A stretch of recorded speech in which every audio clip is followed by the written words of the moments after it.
Hello and welcome to The Essential Reads. My name is Isaac, and my goal is to bring to you a bunch of classic audiobooks in an easy and accessible way. If you like the show and like what I do here, you can support me on Patreon, where for as little as $1 a month, you will have access to exclusive audiobooks and be directly contributing to this show.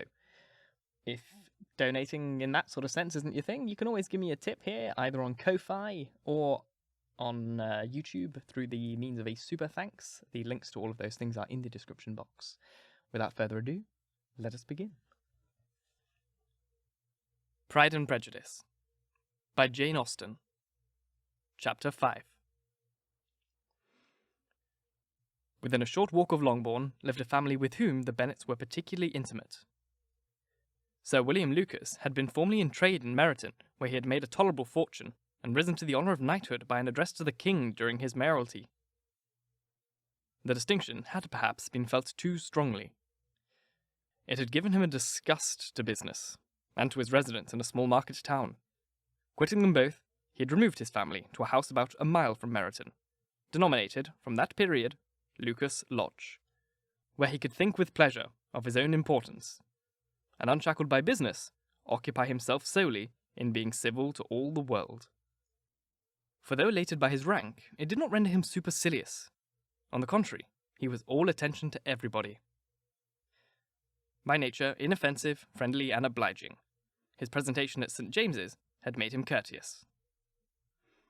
Lady Lucas was a very good kind of woman, not too clever to be a valuable neighbour to Mrs. Bennet. They had several children. The eldest of them, a sensible, intelligent young woman, about 27, was Elizabeth's intimate friend. That the Miss Lucases and the Miss Bennets should meet to talk over a ball was absolutely necessary, and the morning after the assembly brought the former to Longbourn, to hear and to communicate. "You began the evening well, Charlotte," said Mrs. Bennet with a civil command to Miss Lucas. "You were Mr. Bingley's first choice."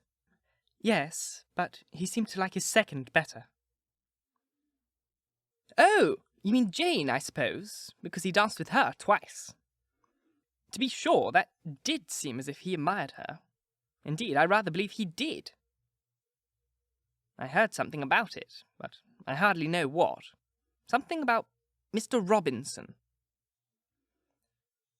"Perhaps you mean what I overheard between him and Mr. Robinson. Did I not mention it to you? Mr. Robinson's asking how he liked our Meryton assemblies, and whether he did not think there were a great many pretty women in the room, and which he thought was the prettiest. And his answering immediately to the last question, 'Oh, the eldest Miss Bennet beyond a doubt. There cannot be two opinions on that.' Upon my word! Well, that was very decided indeed. It does seem as if... But, however, it may all come to nothing, you know." "My overhearings were more to the purpose than yours, Eliza," said Charlotte. "Mr. Darcy is not so well worth listening to as his friend is he? Poor Eliza. To be only just tolerable. I beg you would not put it into Lizzy's head to be vexed by this ill treatment, for he is such a disagreeable man that it would be quite a misfortune to be liked by him. Mrs. Long told me last night that he sat close to her for half an hour without once opening his lips." "Are you quite sure, ma'am? Is there not a little mistake?" said Jane. "I certainly saw Mr. Darcy speaking to her." "Aye, because she asked him how he liked Netherfield, and he could not help answering her. But she said he seemed very angry at being spoken to." "Miss Bingley told me," said Jane, "that he never speaks much unless among his intimate acquaintances. With them he is remarkably agreeable." "I do not believe a word of it, my dear. If he had been so very agreeable, he would have talked to Miss Long. But I can guess how it was. Everybody says that he ate it with pride, and I dare say he heard, somehow, that Mrs. Long does not keep a carriage, and had come to the ball in a hack chassis." "I do not mind his not talking to Mrs. Long," said Miss Lucas, "but I wish you'd dance with Eliza." "Another time, Lizzy," said her mother. "I would not dance with him if I were you."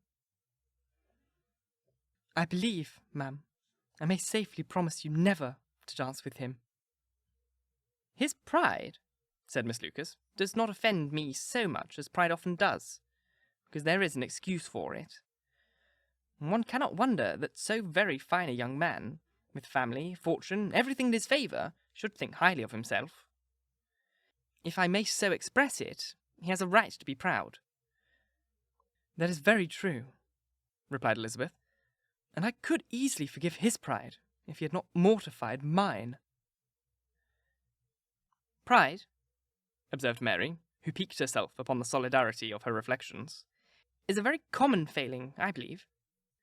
By all that I have ever read, I am convinced that it is very common indeed that human nature is particularly prone to it, and that there are very few of us who do not cherish a feeling of self-complacency on the score of some quality, or rather, real or imaginary. Vanity and pride are different things, though. The words are often used synonymously. A person may be proud without being vain.